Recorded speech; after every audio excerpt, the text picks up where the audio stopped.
Hello friends. तो कैसे हैं हम सभी? I hope you all will be fine. मैं सोनू प्रजापत आपका इस incredible platform LHS physics point पर आपका हार्दिक स्वागत करता हूं। तो लास्ट लेक्चर में हमने देखा बहुत ही इंपॉर्टेंट और बहुत ही इंटरेस्टिंग साथ ही बहुत ही इजी टॉपिक। वह हमारे 3 टॉपिक थे। कौन कौन से?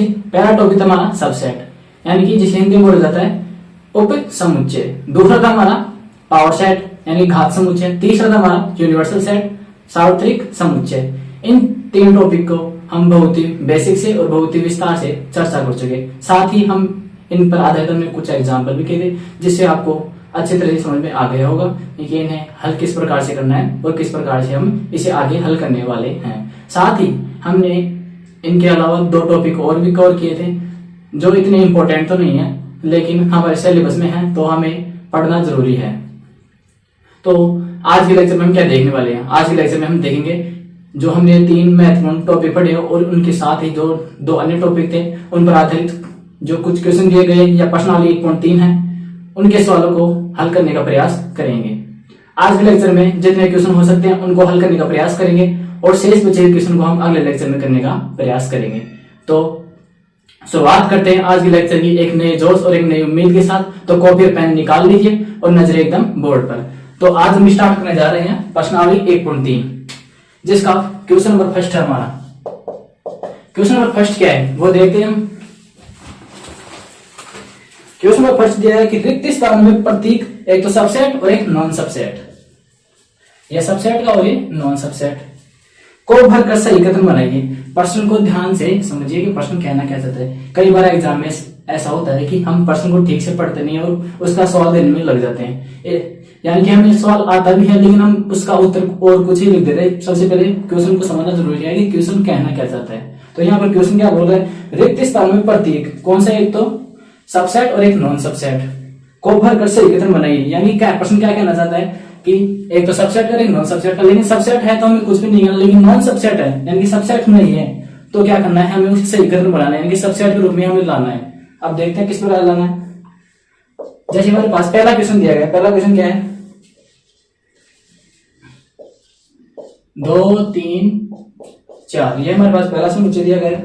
इसके बाद डॉट डॉट, ये है हमारा 1 2 3 4 और 5, ये है हमारे पास। इस प्रकार से ये प्रश्न दिया हुआ है।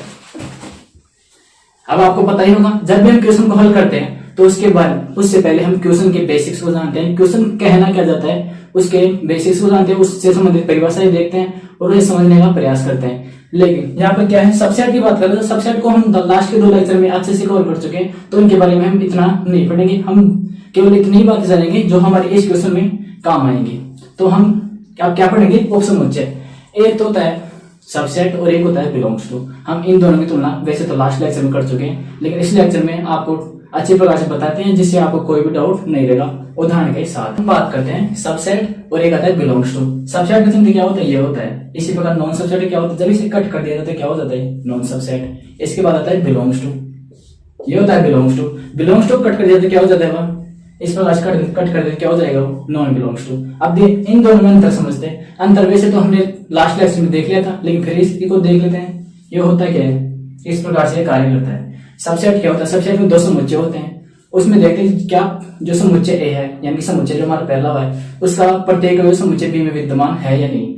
यदि विद्यमान है, प्रत्येक अवयव समुच्चय बी में विद्यमान है तो वह क्या होगा? हमारा सबसेट होगा। यदि नहीं है तो वह क्या होगा? नॉन सबसेट होगा। क्योंकि उपसमुच्चय की परिभाषा क्या है? समुच्चय ए का प्रत्येक अवयव समुच्चय बी में विद्यमान है तो समुच्चय ए क्या बी का क्या कहलाएगा? सबसेट कहलाएगा। ये समुच्चय उपसमुच्चय की परिभाषा है। लेकिन बिलोंग्स टू बात करते हैं, बिलोंग्स टू क्या होता है? ये एक तो समुच्चय दिया हुआ होता है और एक क्या होता है? अवयव दिया हुआ होता है। तो हम उस अवयव को देखते हैं क्या अब वह अवयव उस समुच्चय में विद्यमान है या नहीं है। यदि वह समुच्चय या यदि वह अवयव या तो वह समुच्चय के रूप में हो सकता है या साधारण संख्या के रूप में भी हो सकता है। यदि वह उस समुच्चय में विद्यमान है तो वह क्या कहलाएगा? बिलोंग्स टू कहलाएगा। यदि नहीं है तो क्या कहलाएगा? नॉट बिलोंग्स टू कहलाएगा। इस प्रकार से यह हो जाएगा। जैसे हम उदाहरण की बात करें, जैसे बिलोंग्स टू में क्या हो जाएगा? 4 एन क्या प्राकृत संख्या का समुच्चय। क्या 4 एन प्राकृत संख्या से बिलोंग करता है? बिल्कुल करता है, क्योंकि 4 प्राकृत संख्याओं में आता है। इसी प्रकार हम बात करें समुच्चय 4 क्या इससे बिलोंग करता है? बिल्कुल भी बिलोंग नहीं करता है, क्योंकि यहाँ पर समुच्चय के रूप में दिया है, तो हमें समुच्चय के रूप में देखना क्या प्राकृत संख्या समुच्चय के रूप में आता है। तो प्राकृत संख्या समुच्चय देखकर किस प्रकार आता है? 1 2 3 4 5 इस प्रकार से अंतर चलता रहता है। यहाँ पर 4 क्या अवयव के रूप में है, यहाँ पर 4 अवयव के रूप में तो है, लेकिन अवयव तो है लेकिन समुच्चय के रूप में है, हमें यहाँ पर समुच्चय के रूप में चाहिए, ये अवयव के रूप में है, तो इस प्रकार से बिलोंग्स टू नहीं हो सकता। यदि यहाँ पर सबसेट कर दिया जाए तो यह मान क्या हो जाएगा?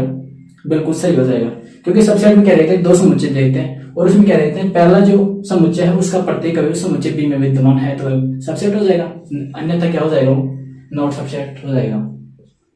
यहाँ पर 4 है, 4 इसमें विद्यमान है, तो इस प्रकार से क्या होगा? खत्म, सत्य होगा। यह आपको समझ में आ गया होगा। तो अब इसमें हटा देते हैं।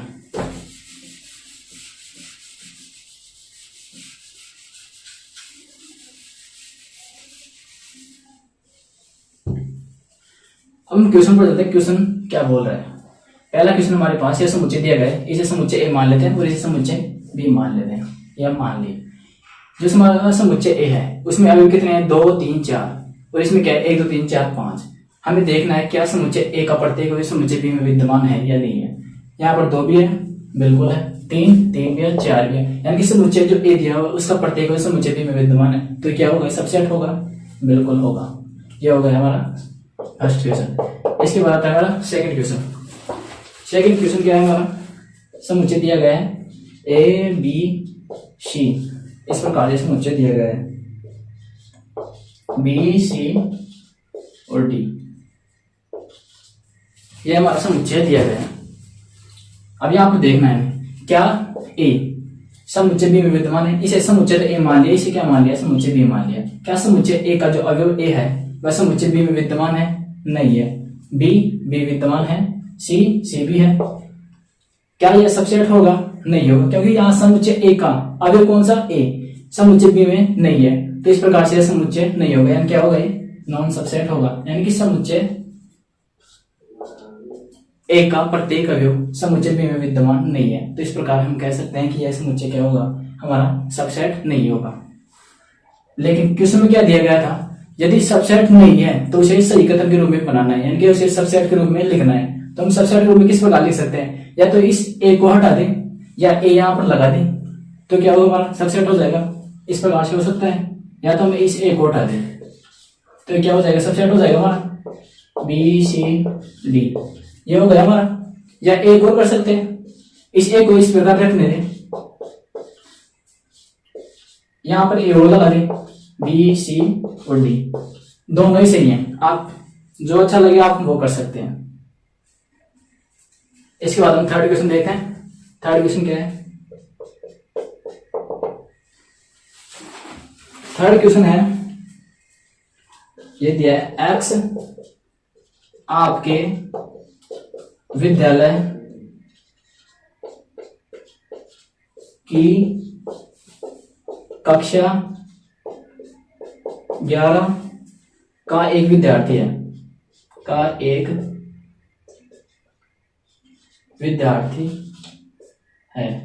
यह हमारे पास मुझे दिया गया है एक, इसके बाद डॉट डॉट, दूसरा से मुझे क्या है? एक्स आपके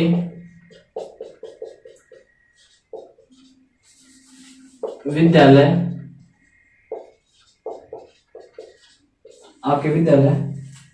का एक विद्यार्थी है,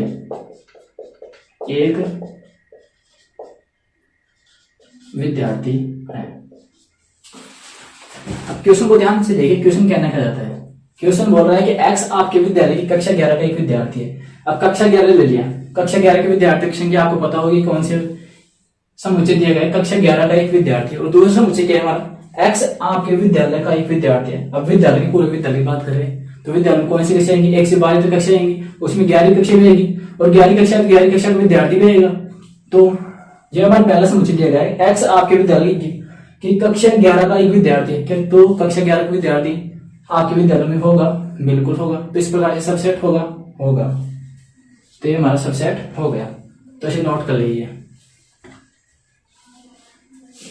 तो अब अगले क्वेश्चन की ओर चलते हैं। अगला क्वेश्चन है हमारा फोर्थ क्वेश्चन।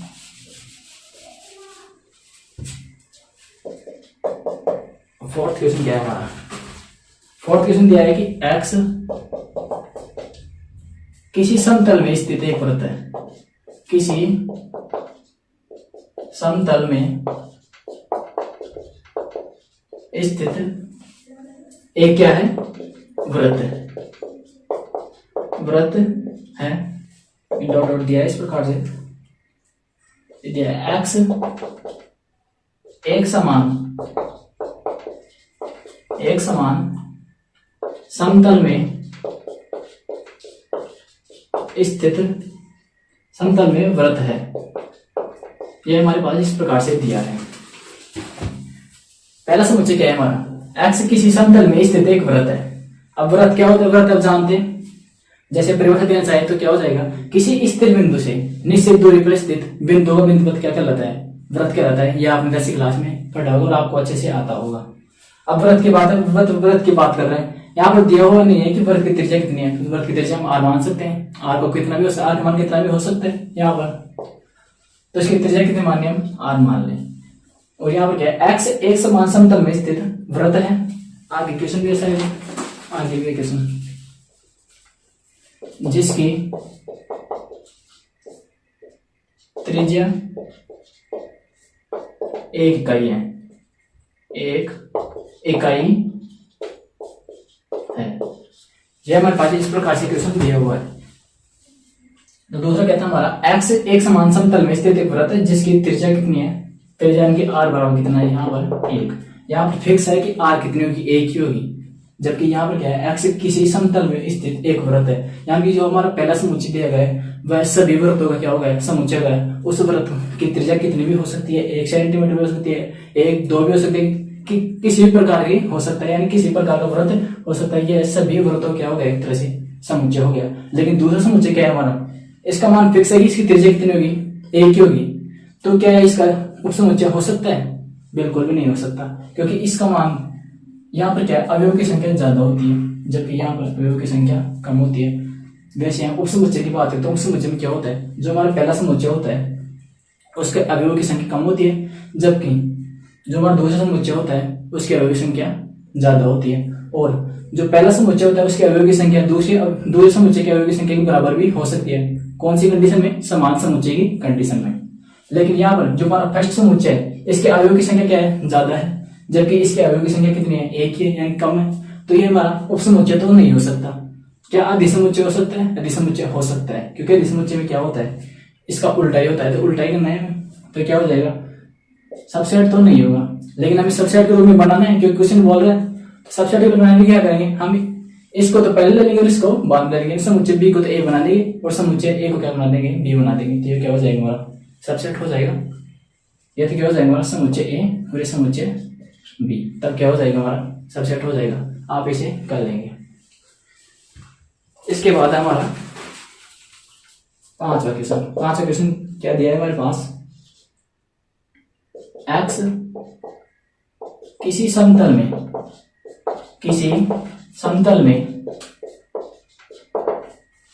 स्थित एक क्या है? त्रिभुज है।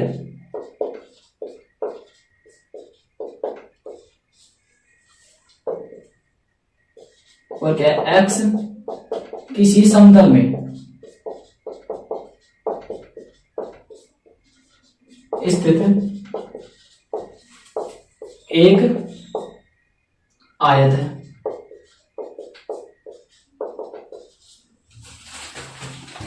यहां पर पहले कह देगा हमारे पास समुच्चय, इसे समुच्चय मान लेते हैं और समुच्चय भी मान लेते हैं। तो क्या होगा? एक्स किसी समतल में स्थित एक त्रिभुज है। अब त्रिभुज कौन कौन से होते हैं? त्रिभुज 3 प्रकार के होते हैं, आपको पता होगा।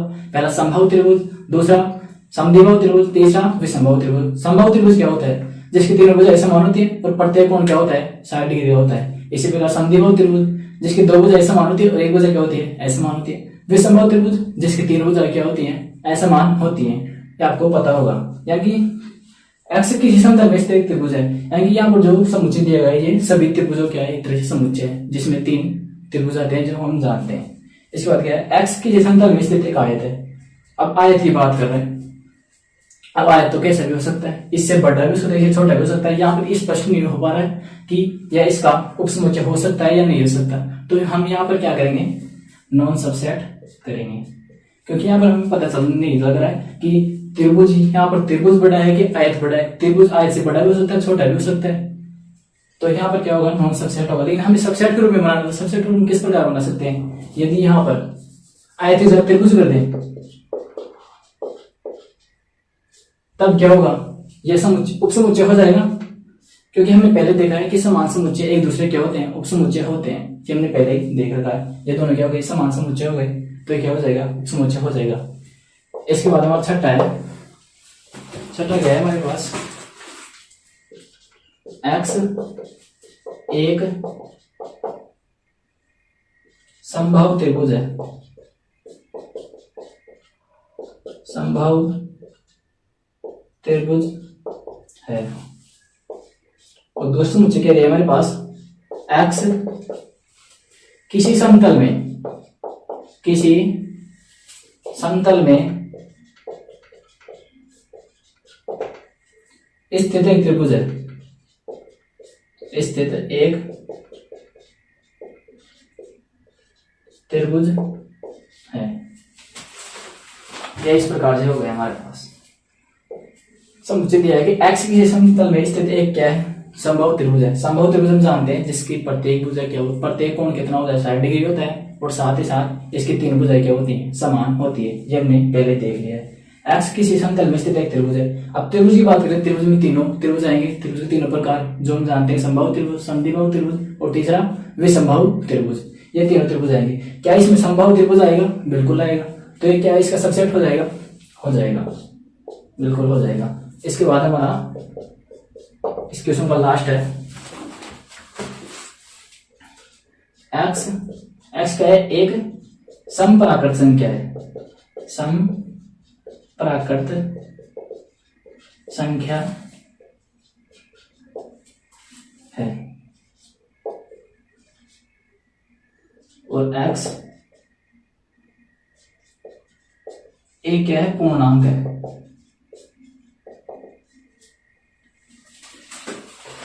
इस प्रकार से मैं क्वेश्चन दिया है। x एक समप्राकृत संख्या है। प्राकृत संख्याएं वे संख्याएं हैं जो एक से स्टार्ट होती हैं और कहां तक जाती हैं, अनंत तक जाती हैं, प्राकृत संख्या कहलाती हैं। और समप्राकृत संख्याएं वे संख्याएं जिनमें दो का पूरा भाग जाता है, क्या कहलाती हैं, सम संख्याएं कहलाती हैं। यानी कि इनका समुच्चय क्या हो जाएगा हमारा, 2, 4, 6, 8 और इसी प्रकार अनंत तक चलते रहेंगे।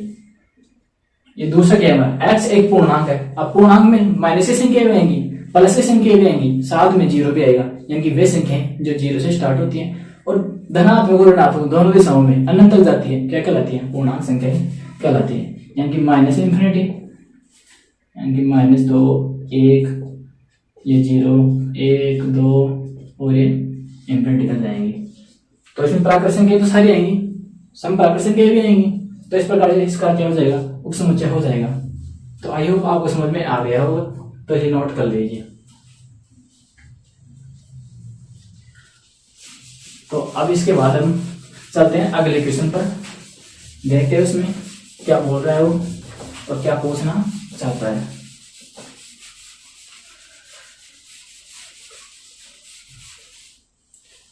इसके बाद हमारा सेकंड क्वेश्चन है। सेकंड क्वेश्चन बोल रहा है कि जांचे कि निम्नलिखित कथन सत्य है अथवा असत्य है, यानी कि ट्रू है या फॉल्स। इस प्रकार से हमें बताना है। पहला हमारे पास मुझे दिया है A, B, C, ये इस प्रकार दिया है। इस क्वेश्चन को हल करने से पहले मैं आपको इससे संबंधित एक बात बताता हूं। वो क्या है, एक होता है सबसेट और एक बिलोंग्स टू। वैसे तो मैंने इसके बारे में पहले बता दिया, लेकिन आपको मैं एक उदाहरण के द्वारा समझाता हूँ। यह तो है हमारा सबसेट और ये है बिलोंग्स टू।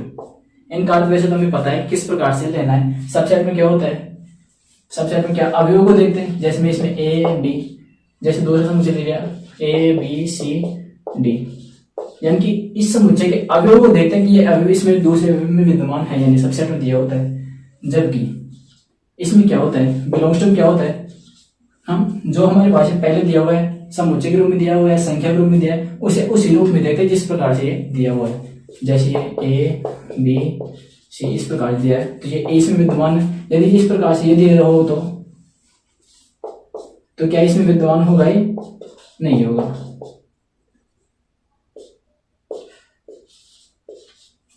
तो ये आपको समझ में आ गया होगा। अब इसे एक उदाहरण के द्वारा समझते हैं। जैसे एक होता है संयुक्त परिवार, एक होता है एकल परिवार। आप इनके बारे में जानते हैं क्या होता है।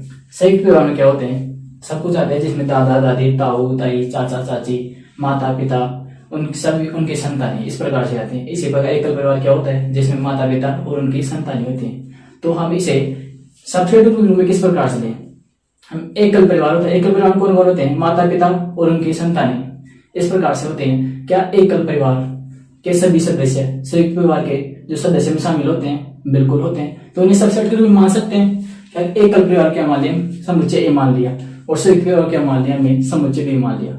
जब तो हम क्या पूछ रहे हैं कि समुच्चय जो ए है, यानी कि एकल परिवार के सदस्य क्या समुच्चय बी में विद्यमान है, बिल्कुल विद्यमान है। तो वो क्या हो जाएगा, हमारा सबसेट हो जाएगा। ये आपको समझ में आ गया होगा। इसी प्रकार हम बिलोंग्स टू ग्रुप में लें। बिलोंग्स टू ग्रुप में किस प्रकार से लें, जैसे हम कोई भी सदस्य ले, जैसे आप अपने पापा को ले लीजिए। क्या आपके पापा संयुक्त परिवार में विद्यमान है, बिल्कुल विद्यमान है। तो हम बिलोंग्स टू ग्रुप में लेना चाहिए। तो हम किसी सदस्य को देखते हैं कि वह सदस्य उसमें विद्यमान है या नहीं है। तो इस प्रकार से हम देखते हैं। तो क्या आपके पापा संयुक्त परिवार में विद्यमान होंगे, बिल्कुल होंगे। तो क्या हो जाएगा, बिलोंग्स टू हो जाएगा। तो आपको समझ में आ गया होगा कि बिलोंग्स टू क्या होता है और सबसेट क्या होता है। तो अब हम हमारे क्वेश्चन के ओर चलते हैं कि क्वेश्चन क्या बोलना चाहता है। ये हमारे पास क्वेश्चन दिया हुआ है।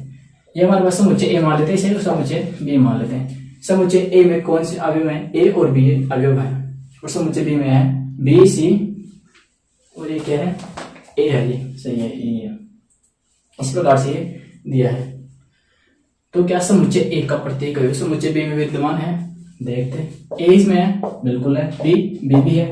तो समुच्चय ए का प्रत्येक अवयव समुच्चय बी में विद्यमान है, बिल्कुल है।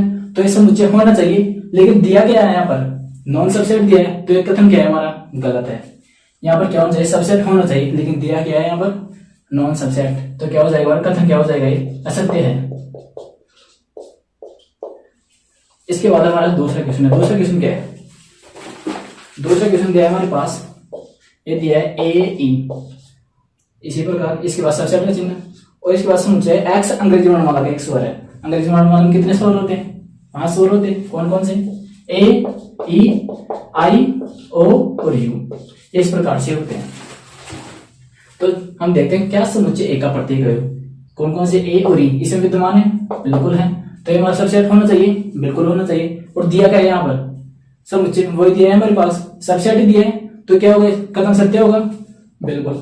तो ट्रू हो जाएगा, सत्य हो जाएगा।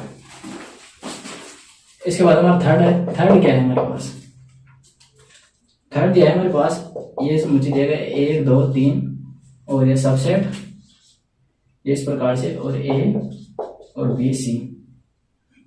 1 मिनट, ये है हमारे पास 1 3 और 5, ये इस प्रकार से दिया है। क्या समुच्चय ए का प्रत्येक समुच्चय बी में विद्यमान है, नहीं है, क्योंकि 1 और 3 तो इसमें है, लेकिन 2 इसमें विद्यमान नहीं है। तो ये हमारा सबसेट नहीं होगा।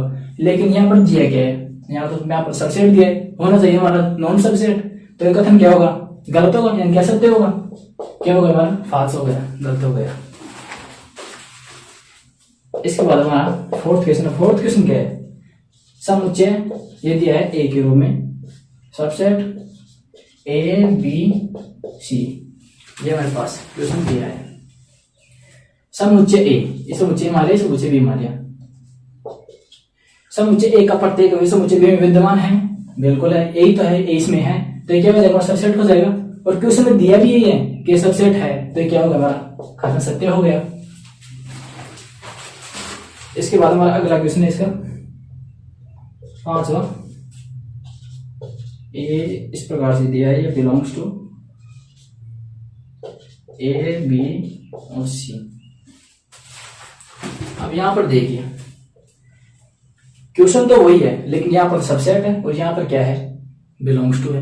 लेकिन इनमें अंतर क्या है, अंतर पहले बता दूंगा किस प्रकार लेना है। इसमें अवयव लेते हैं और इसमें पूरे जो हमारे पास पहले दिया है उसी रूप में दूसरे समुच्चय में ढूंढने का प्रयास करते हैं।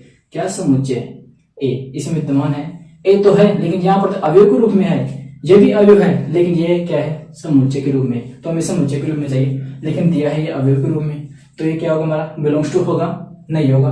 लेकिन दिया क्या है यहाँ पर, बिलोंग्स टू, तो ये कथन क्या हो जाएगा हमारा, असत्य हो जाएगा, यानी फॉल्स हो जाएगा। तो आपको समझ में आ गया होगा। इसके बाद हमारा इसका लास्ट क्वेश्चन है।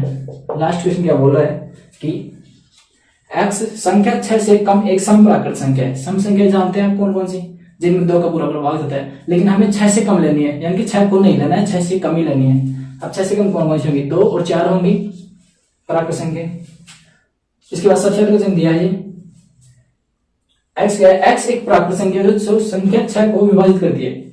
संख्या x एक प्राकृत संख्या है जो संख्या 36 को विभाजित करती है। अब 36 को कौन कौन सी विभाजित करती है, 1 भी करती है, 2 भी करती है, 3 भी, 4, 5 करती है नहीं, 6 भी करती है। इसके बाद 9, फिर 12 और 18, साथ ही 36 भी।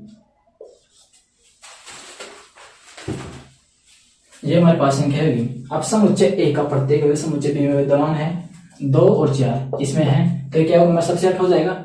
और क्वेश्चन में दिया भी यही है, क्या दिया है, सबसेट। तो हमारा कथन क्या हो जाएगा, सत्य हो जाएगा।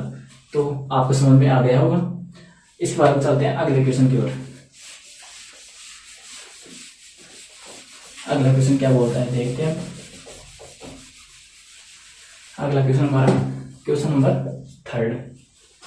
क्वेश्चन नंबर 3 क्या है, मान लीजिए हमारे पास समुच्चय दिया है ए। समुच्चय क्या है, 1, 2, ये 3 और 4 ये समुच्चय के रूप में है, यानी कि ये दोनों मिलाकर एक अवयव बोला जाएगा। और 5 निम्नलिखित में से कौन सा कथन सही नहीं है और क्यों। हमें बताना है कि कौन सा कथन सत्य नहीं है और क्यों। सही है उसका तो क्या नहीं, कुछ भी नहीं करना, लेकिन जो कथन सत्य नहीं है उसका कारण बताना है कि क्या या क्यों नहीं है। जैसे पहला दिया गया हमारे पास, पहला क्या है, 3, 4 सबसेट ऑफ ए। इस प्रकार से क्या 3 और 4 समुच्चय ए में विद्यमान है। 3 और 4 यहाँ पर है, लेकिन ये तो क्या है, ये दोनों तो क्या है, अवयव के रूप में है। जबकि ये दोनों क्या है, दोनों को मिलाकर एक समुच्चय के रूप में बनाया गया, यानी कि दोनों को मिलाकर क्या है, एक अवयव बोला जा रहा है। जबकि ये दोनों अलग अलग अवयव है, यहाँ पर एक ही अवयव है, तो ये इसमें विद्यमान नहीं है। तो क्या हो जाएगा, कथन क्या हो जाएगा, असत्य हो जाएगा, असत्य होगा। यह कथन हमारे पास असत्य हो जाएगा। अब क्यों होगा, कारण भी बताना है। कारण क्या हो जाएगा, क्योंकि 3 और 4 जो समुच्चय के रूप में हमारे पास, ये सबसेट नहीं हो सकते, ये बिलोंग्स टू हो सकते हैं, ये बिलोंग्स टू हो सकते हैं, लेकिन सबसेट नहीं हो सकते, क्योंकि सबसेट में दोनों क्या है, ये अलग अलग अवयव हैं। जबकि यहाँ पर क्या है, एक ही दोनों को मिलाकर एक अवयव बोला जा रहा है। ये दोनों समुच्चय के रूप में, लेकिन हमें चाहिए अवयव के रूप में चाहिए। तो क्या होगा, हमारे पास सबसेट नहीं होगा। ये दोनों यहाँ पर क्या होंगे, ये दोनों बिलोंग्स होंगे, यानी कि ये समुच्चय एक के अवयव हैं। ये हमारे पास इस प्रकार से कहना चाहते हैं। दूसरा क्वेश्चन क्या है हमारे पास, दूसरा क्वेश्चन है हमारे पास 3, 4 बिलोंग्स टू ए। ये तो अभी हमने ऊपर देखा ही है। तो क्या हो जाएगा, कथन क्या हो जाएगा, सत्य हो जाएगा, यानी कि ट्रू हो जाएगा। इसके बाद हमारे पास थर्ड है। थर्ड क्या है हमारे पास, ये दिया है हमारे पास 3, 4 ये समुच्चय के रूप में दिया है, सबसेट ऑफ ए। क्या ये हमारे पास समुच्चय दिया गया है, क्या ये इसका सबसेट होगा, क्या इसका सबसेट होगा। यह हमारा समुच्चय है जिसका अवयव क्या है, समुच्चय 3 और 4। समुच्चय 3 और 4 इसमें दिया हुआ है, जब भी अवयव के रूप में, इसमें भी अवयव के रूप में पूछ रहा था। इसका एक अवयव था 3 और 4, इसका भी एक अवयव है। इस प्रकार से यानी कि जो समुच्चय दिया गया है, समुच्चय ए मान लो, बी मान लो, उसका जो अवयव है 3 और 4 को मिलाकर एक समुच्चय बनाया गया, यानी कि दोनों को मिलाकर एक अवयव बोला गया जो इसमें विद्यमान है। तो ये क्या हो जाएगा, मेरे पास सबसेट हो जाएगा। इसके बाद हमारे पास अगला क्वेश्चन है। अगला क्वेश्चन क्या है हमारे पास, 1 बिलोंग्स टू ए। क्या 1 बिलोंग्स टू ए, क्या 1 एक समुच्चय में विद्यमान है, बिल्कुल है। तो क्या हो जाएगा हमारे पास, सत्य हो जाएगा। ये हमारे पास क्या था, सत्य ही था। पांचवा क्या है हमारे पास, 1 इज द सबसेट ऑफ ए। जब भी सबसेट की बात होगी तो उसमें 2 समुच्चय होंगे। यहाँ पर एक तो समुच्चय नहीं है, तो एक कथन क्या हो जाएगा, असत्य हो जाएगा। वैसे असत्य हो जाएगा तो क्या हो जाएगा, असत्य है। इसका कारण लिखे, तो कारण क्या लिखेंगे, क्योंकि वन क्या है, one belongs to A, one A से तो बिलोंग कर सकता है लेकिन इसका सबसेट नहीं होगा, क्योंकि सबसेट के लिए आवश्यक है कि दोनों क्या होने चाहिए, दोनों सेट होने चाहिए, इनके समुच्चय होने चाहिए। इसके बाद हमारे पास छठा है 1 2 5 इज द सबसेट ऑफ ए। क्या 1 2 5 सबसेट समुच्चय हमारे पास जो ये दिया गया है, समुच्चय ए का क्या सबसेट होगा। अब देखते हैं क्या समुच्चय 1 2 5 इसमें विद्यमान है, 1 भी है, 2 भी है और 5 भी है, तो हमारे पास क्या हो जाएगा, सबसेट हो जाएगा, बिल्कुल हो जाएगा, यानी कि सत्य हो जाएगा। इसके बाद हमारे पास सातवां है, सातवां क्या है हमारे पास 1 2 5 बिलोंग्स टू ए। ये हमारे पास इस प्रकार से दिया है, क्या 1 2 5 पूरे समुच्चय के रूप में दूसरे समुच्चय ए में, यानी कि समुच्चय ए में विद्यमान है 1 2 5 1 2 5, यहाँ पर अवयव के रूप में है, समुच्चय के रूप में नहीं है, यहाँ पर केवल एक ही अवयव है, जबकि ये तीनों के अलग अलग अवयव है। तो ये क्या होगा हमारे पास, कथन क्या हो जाएगा, असत्य हो जाएगा, यानी कि फाल्स हो जाएगा। अब हमें इसका कारण बताना, तो कारण क्या बता सकते हैं, कारण जो अभी भी लिखना है हमें, ये हमारे पास इस पर लिख देते हैं 1 2, यहाँ पर लिख देते हैं 1 2 5 सबसेट ऑफ ए। ये सबसेट हो सकता है लेकिन बिलोंग्स टू नहीं हो सकते, क्योंकि यहाँ पर तीनों मिलाकर एक अवयव बनाया गया है, जबकि यहाँ पर तीनों के अलग अलग अवयव हैं। तो आपको समझ में आ गया होगा। इसके बाद हमारे पास अगला क्वेश्चन हमारे पास आठवां क्या है हमारे पास 1 2 5 और आगे है हमारे पास सबसेट ऑफ ए। इस प्रकार से हमारे पास दिया है 1 2 5, ये तो पहले भी आ गया, 1 मिनट, यहाँ पर 3 है, यहाँ पर क्या समुच्चय ए का प्रति, या क्या समुच्चय हमारे पहला दिया है वह समुच्चय ए का सबसेट होगा। तो हम देखते क्या है, ये अवयव इसमें विद्यमान है, 1 इसमें है, बिल्कुल है, 2 भी है, और 3 क्या है इसमें है, नहीं है, क्योंकि ये समुच्चय के अंदर दिया हुआ है तो उसे हम अलग नहीं मान सकते। तो क्या हो जाएगा हमारे पास, कथन क्या हो जाएगा, असत्य हो जाएगा। यदि ये इस प्रकार से दिया हुआ होता है, 1 और 2 तो इस प्रकार से दिए हुए थे और साथ ही साथ इन दोनों को मिलाकर समुच्चय के रूप में दिया हुआ था, तब हम कह सकते थे कि इसका सबसेट हो सकता है, यानी कि होता। तो क्या हो जाएगा, फाल्स हो जाएगा। और क्यों होगा, इसका कारण लिखते हैं, क्योंकि 3 क्या है, 3 नॉट बिलोंग्स टू ए, 3 इसे बिलोंग नहीं करता है, क्योंकि समुच्चय के रूप में दिया हुआ है, इसे बिलोंग नहीं करता है। इसके बाद हमारे पास 9वां क्वेश्चन है। 9वां क्वेश्चन क्या है हमारे पास, 5 बिलोंग्स टू ए। क्या 5 समुच्चय ए का अवयव होगा, क्या आपको कहीं भी 5 दिखाई दे रहा है, नहीं है। 5 क्या होता है, एक समुच्चय होता है, तो ये क्या होगा हमारे पास, असत्य हो जाएगा, असत्य हो जाएगा। 5 इसमें कहीं भी दिखाई नहीं, 5 समुच्चय एक अवयव नहीं हो सकता, क्योंकि इसमें कहीं दिखाई नहीं दे रहा है। इसका कारण क्या नहीं, कारण क्या हो जाएगा हमारे पास, क्योंकि 5 क्या है, 5 इज द सबसेट ऑफ ए, क्योंकि हम जानते हैं कि 5 सभी समुच्चय क्या कहता है, उपसमुच्चय कहलाता है। 5 सभी समुच्चय क्या होता है, उपसमुच्चय होता है, ये हम जानते हैं। तो कारण के में भी ये लिख सकते हैं।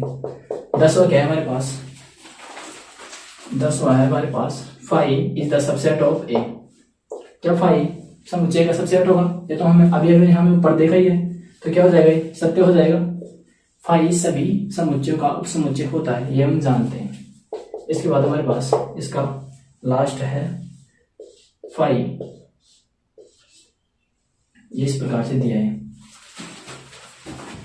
ये हमारे पास समुच्चय दिया है जिसका अवयव क्या है, 5 है, यानी कि इसका 5 क्या है, 0 मान सकते हैं। 5 सबसेट ऑफ ए, क्या इसमें 5 आपको दिखाई दे रहा है, यानी कि शून्य आपको कहीं दिखाई दे रहा है, बिल्कुल भी नहीं दिखाई दे रहा, तो क्या हो जाएगा हमारे पास, कथन क्या हो जाएगा, असत्य हो जाएगा, यानी क्या हो जाएगा, फाल्स हो जाएगा। अब कारण क्या देंगे, कारण क्या हो जाएगा, 5 नॉट बिलोंग्स टू ये इस प्रकार से इसका कारण हो जाएगा। तो अब हम यह हो गया हमारे पास क्वेश्चन। इसके बाद हम अगला क्वेश्चन देखेंगे कि अगला क्वेश्चन क्या बोलता है। तो आई होप आपको ये क्वेश्चन समझ में आ गया होगा। इसके बाद हम चलेंगे बहुत ही इंपॉर्टेंट क्वेश्चन। इसमें दिया है कि निम्नलिखित समुच्चयों के सभी उप समुच्चय लिखिए। क्या बोल रहा है? सबसेट लिखिए। ये क्वेश्चन बोल रहा है, जिसमें पहला दिया है हमारे पास इस प्रकार से दिया है, सबसेट दिया है। अब सबसेट, इस समुच्चय के सबसेट पूछ रहा है, तो सबसेट की बात हम कहां पर करते थे? वहां पर करते थे पावर सेट में, यानी कि घात समुच्चय। घात समुच्चय में कह रहे थे किसी भी समुच्चय के सभी संभावित उप समुच्चय, वहां पर आते थे उप समुच्चय का समुच्चय ले। का समुच्चय क्या कहलाता है हमारे पास? पावर सेट कहलाता है, यानी किसी भी समुच्चय के सभी संभावित उप समुच्चयों का समुच्चय क्या कहलाता है हमारे पास? पावर सेट कहलाता है, घात समुच्चय कहलाता है। लेकिन हमें घात समुच्चय नहीं चाहिए, हमें केवल सबसेट चाहिए। यानी कि हम जब हम सबसेट निकालेंगे तो उनके समुच्चय नहीं लगाएंगे, तो क्या हो जाएगा हमारे पास? वो सबसेट आ जाएंगे। अब सबसेट निकालने के लिए मैंने एक सूत्र बताया था आपको, क्या था वो? 2 की पावर n, जहां n क्या था? समुच्चय में उपस्थित अवयव की संख्या। यहाँ पर n बराबर कितना है? 1, तो 2 की पावर 1, तो क्या होंगे? 2 क्या होंगे? इसके उप समुच्चय होंगे। अब 2 उप समुच्चय कौन कौन से होंगे? पहला क्या होगा हमारा? फाई, क्योंकि हम जानते हैं कि फाई सभी समुच्चय क्या होता है? उप समुच्चय होता है। तो पहला तो क्या हो जाएगा हमारे पास? फाई। दूसरा क्या होगा? दूसरा हमारे पास जो दिया है उसे वही लिख दो, ये हो गया हमारे पास फाई और ये। अब हम इसे चेक भी कर सकते हैं कि ये इसके उप समुच्चय है या नहीं। फाई क्या इसका उप समुच्चय है? बिल्कुल है, क्योंकि फाई सभी समुच्चय क्या होता है? उप समुच्चय होता है। और ये समुच्चय ए इसका उप समुच्चय है। हम जानते हैं कि समान समुच्चय एक दूसरे के होते हैं, उप समुच्चय होते हैं, तो यह भी क्या हो जाएगा? इसका उप समुच्चय होगा। यानी कि हमारा क्वेश्चन क्या सही है। और एक कंडीशन में बताता हूं, यदि समुच्चय क्या हो? अरिक्त, ये तो क्या है? सभी समुच्चय के लिए। यदि समुच्चय क्या हो? अरिक्त, यानी कि क्या हो? उसमें कोई भी अवयव शून्य नहीं हो, कोई भी अवयव शून्य नहीं हो, तो तब क्या ले? 2 की पावर n ले या और क्या ले? यदि आपके पास हो जाएगी अरिक्त समुच्चय के लिए, अरिक्त समुच्चय के लिए उप समुच्चयों की संख्या, उप समुच्चयों की संख्या, तब क्या होगी? तब होगी 2 की पावर n माइनस 1। अब कैसे होगी 2 की पावर n? तब क्या होगी? सभी समुच्चय की बात होगी। लेकिन एक हटा दिया, एक यानी कि जो हमारे पास फाई आता है, यानी कि वो हट जाएगा, क्योंकि रिक्त समुच्चय होता है। जब इसे हटा देंगे तो क्या बच जाएगा हमारे पास? रिक्त समुच्चय बच जाएगा। यानी कि एक सारे अवयव क्या होंगे? सारे समुच्चय इस प्रकार के होंगे जिनमें कोई ना कोई अवयव विद्यमान होगा।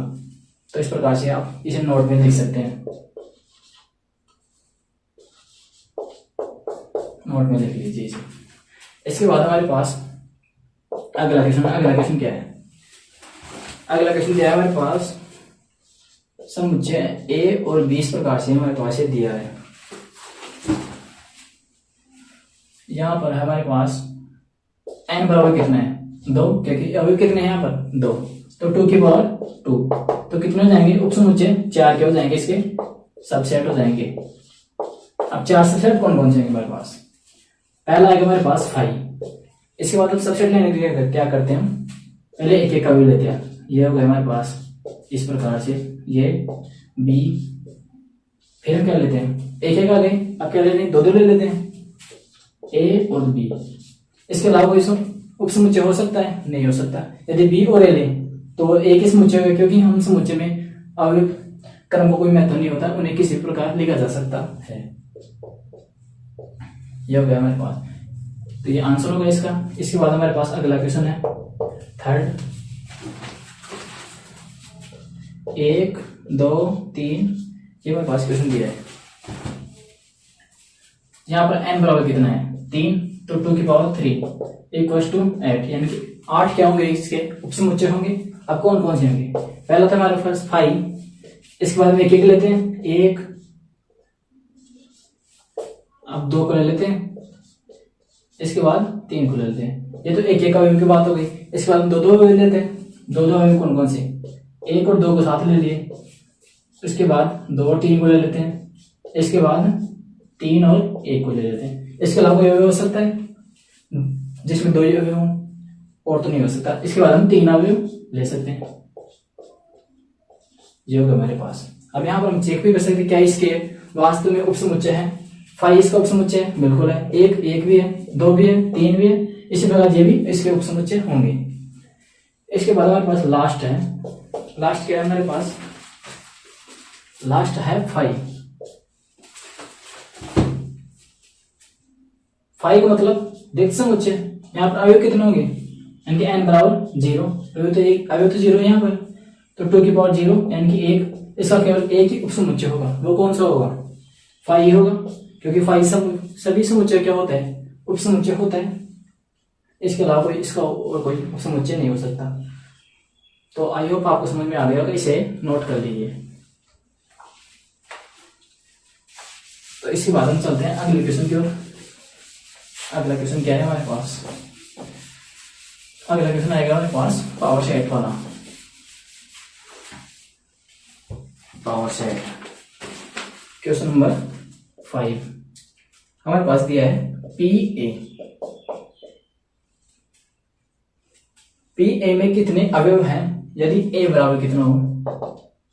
5। ये हमारे पास इस प्रकार से हम जानते हैं पावर सेट को पी ए से दर्शाते हैं। अब पी ए से क्यों दर्शाते हैं? पी तो किसको बताता है? पावर। और ए किसको बताता है? कोई भी समुच्चय, यानी कि पावर सेट। इस प्रकार से बोला जाता है पावर सेट, यानी कि घात समुच्चय पी ए से दर्शाते हैं। यहाँ पर ए बराबर 0, यानी कि इसके अवयव की संख्या कितनी है? 0, यानी कि n बराबर कितना है यहाँ पर? 0। तो 2 की पावर 0 बराबर कितना हो जाएगा? 1। यानी कि इसका अवयव कितना होगा? केवल 1 होगा। यानी कि अवयव कितना होगा इसका? अवयव तो केवल 1 होगा। अब वो कौन सा होगा? वो होगा हमारा 5। ये तो क्या है? इसका उपसमुच्चय हुआ है, लिखने में तो घात समुच्चय बनाना है। घात समुच्चय किस प्रकार से लिखते हैं? जब हम इसे समुच्चय के रूप में लिख देते हैं तो क्या हो जाएगा? हमारा घात समुच्चय हो जाएगा। क्योंकि घात समुच्चय की परिभाषा ही क्या है? किसी भी समुच्चय क्या दिया है हमारे पास? समुच्चय दिया है हमारे पास रिक्त समुच्चय, यह दिया है हमारे पास, या 5। किसी भी समुच्चय के सभी संभावित उपसमुच्चयों का समुच्चय क्या कहलाता है हमारे पास? घात समुच्चय कहलाता है। यह हो गया हमारे पास घात समुच्चय। तो आपको समझ में आ गया होगा। अब इसे नोट कर लीजिए। इसके बाद हमारे पास क्वेश्चन नंबर 6 है। 6 क्या है हमारे पास? निम्नलिखित को अंतराल के रूप में लिखिए। अंतराल के रूप में लिखो। जिसमें पहला दिया है हमारे पास x belongs to r -4 x और 6। इस प्रकार से हमारे पास क्वेश्चन दिया है। अब अंतराल पहले हमने देखा कि अंतराल होता क्या है। अंतराल में क्या होता है? अंतराल हमेशा हम 2 राशियों के मध्य लेते हैं, 2 संख्याओं के मध्य लेते हैं, ये हम जानते हैं। अब 2 संख्याएं मानी थी उन्हें, ए और बी मानी थी। अब अंतराल हमेशा क्या किसके रूप में ले लेते हैं? वास्तविक संख्या के रूप में ले लेते हैं। तो जैसे किससे बिलोंग करेंगी? आर से बिलोंग करेंगी। और हमने कंडीशन मानी थी कि ए क्या है? लेस देन बी है। इस प्रकार से हमें माना है। और फिर हमने देखा था यदि एक्स का मान ए से तो बड़ा है और बी से छोटा है, तब इस अंतराल में तो क्या होगा? वो इस अंतराल में तो होगा ये इस प्रकार से, यानी क्या हो जाएगा? विवर्त अंतराल, जिसे हम इसके द्वारा व्यक्त करते हैं। यदि A is less than and greater and equal to X and इस प्रकार से हो जाएगा, तो क्या हो जाएगा हमारे पास? ए और बी। इसे क्या बोलते हैं? समवर्त अंतराल। जहां पर बराबर का चिन्ह आ जाता है वहां पर यह हो जाता है, या इस पर कोष्टक आ जाता है। इसका मतलब क्या होता है? हम पहले देख चुके हैं, इस एक बार दोबारा हो जाता है। इसमें क्या होता है? इसका इस कोष्टक का मतलब यह होता है यहाँ पर ए और बी के बीच की संख्या तो शामिल होंगी, लेकिन ए और बी को शामिल नहीं करेंगे। जैसे हम चैत्र के द्वारा समझ जाए तो यहाँ पर क्या हो जाएगा? ये इस प्रकार से हो जाएगा, ये रिक्त स्थान हो जाएगा। यानी कि इसके बीच की संख्याओं को शामिल करेंगे, लेकिन इन दोनों को शामिल नहीं करेंगे। जबकि समवर्त अंतराल में क्या होता है, समवर्त अंतराल में क्या होता है, चित्र द्वारा समझे तो ये क्या होगा, ये गहरा हो जाएगा यहाँ पर, यानी कि इनके बीच की संख्याओं को शामिल करेंगे, साथ में इनको भी शामिल करेंगे, ए और बी को भी शामिल करेंगे। तो अब हमें अंतराल के रूप में देखना है। तो यहाँ पर बराबर का चिन्ह दिया है, यहाँ पर कोष्टक, कौन सा कोष्टक आएगा, ये वाला कोष्टक आएगा। इनके प्रकार भी पढ़ देंगे, जैसे एक बार ये आ जाए, जैसे हमने ये बताया था कि यदि यहाँ पर ये आ जाए और यहाँ पर ये आ जाए तो क्या होगा हमारे पास, इसके बारे में बताया था। ये कौन सा है, समवर्त वाला, ये विवर्त, यानी इसे बोलेंगे समवर्त विवर्त अंतराल। इसी प्रकार ये इस प्रकार आ जाए तो क्या हो जाएगा, विवर्त समवर्त अंतराल। यहाँ पर क्या दिया है, यहाँ पर बराबर का चिन्ह नहीं है, तो कौन सा कोष्टक आएगा, विवर्त अंतराल वाला। ये इस प्रकार से आ जाएगा -4 और 6, लेकिन यहाँ पर बराबर का चिन्ह दिया है, बराबर का चिन्ह देते क्या हो जाएगा, यहाँ पर समवर्त अंतराल वाला हो जाएगा, इस प्रकार से आ जाएगा। इस प्रकार से इनके बीच की संख्या देखिए तो हम किस प्रकार से लिखेंगे, संख्या क्या होंगी, संख्या लिख देते हैं एक बार आपको। -4 को शामिल नहीं करेंगे, लेकिन बीच की संख्या आएंगी -3, -2, -1। इनके बीच की संख्या भी आएंगी, क्योंकि वास्तविक संख्या की बात करते हैं, वास्तविक संख्या में परिमेय संख्या, अपरिमेय संख्या, पूर्णांक संख्या, पूर्ण संख्या, प्राकृत संख्या, सारी संख्या आएंगी। तो इनके बीच की संख्या आएंगी, आप इस प्रकार से समझ सकते हैं। दूसरा क्वेश्चन क्या है हमारे पास, दूसरा क्वेश्चन दिया है हमारे पास, x बिलोंग्स टू r से बिलोंग करके कि r के लिए हमें अंतराल काटना है, निकालना है x, ये इस प्रकार से हमारे पास अंतराल दिया है। तो क्या हो जाएगा हमारे पास, यहाँ पर बराबर का चिन्ह है, यहाँ पर बराबर का चिन्ह नहीं है, तो ये क्या होगा, ये भी विवर्त अंतराल, ये भी विवर्त अंतराल। तो हम किस प्रकार से लिखेंगे इसे, -12 और ये -10, ये विवर्त अंतराल, ये हमारा आंसर हो गया। तो इसे नोट कर लीजिए पहले।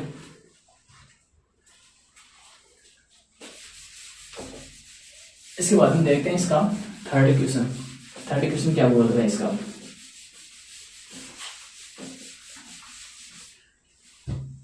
थर्ड क्वेश्चन हमारे पास अब दिया है, x बिलोंग्स टू r, ये हमारे पास दिया है। साथ ही इसके बाद कंडीशन है कि x इस प्रकार से है 7, ये दिया है।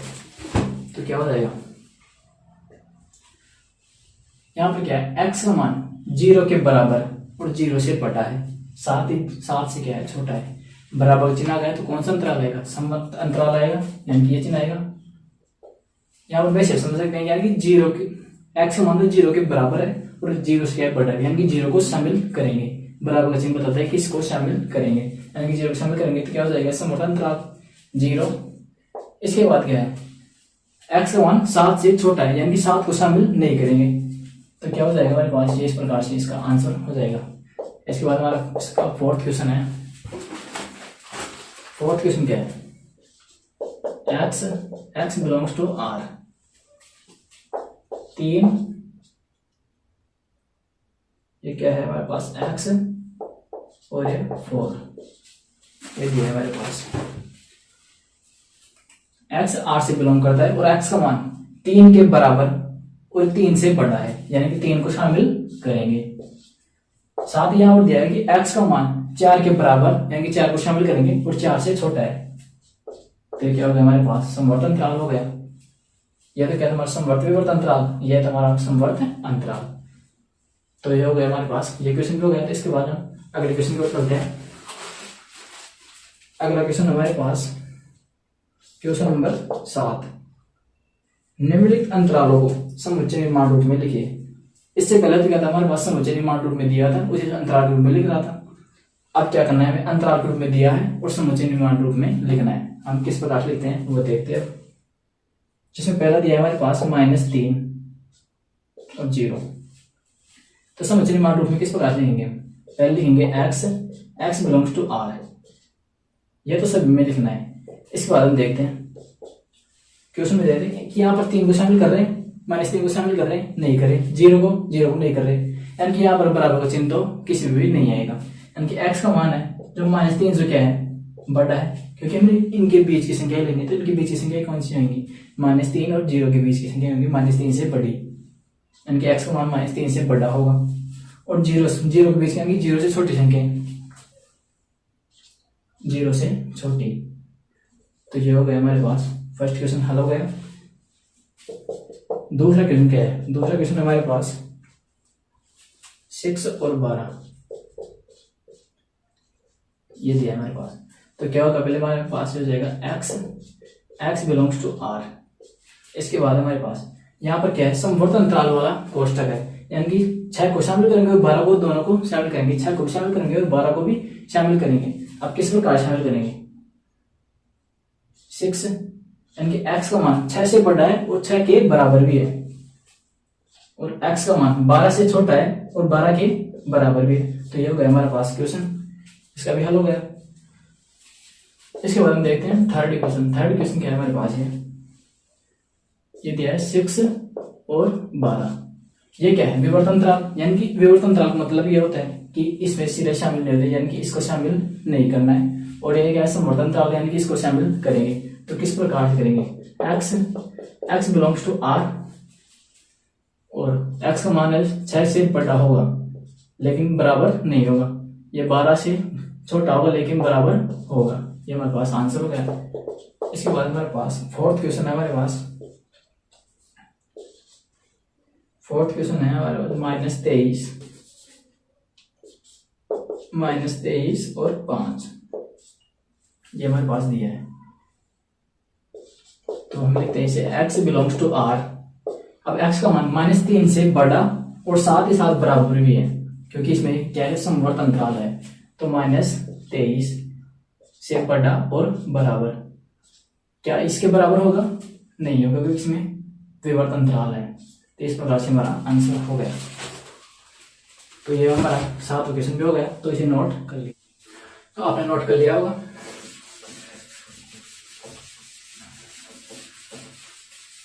इसके बाद हमारे 2 क्वेश्चन और बचे हैं, क्वेश्चन नंबर 8 और क्वेश्चन नंबर 9। तो आई होप आपको यह लेक्चर पसंद आया होगा। तो आज के लेक्चर को हम यहीं पर समाप्त करते हैं। इस लेक्चर से संबंधित आपको कोई भी डाउट हो तो कमेंट बॉक्स में अपना डाउट शेयर करें, उसका सॉल्यूशन किया जाएगा। तो तब तक के लिए पढ़ते रहिए। All the very best.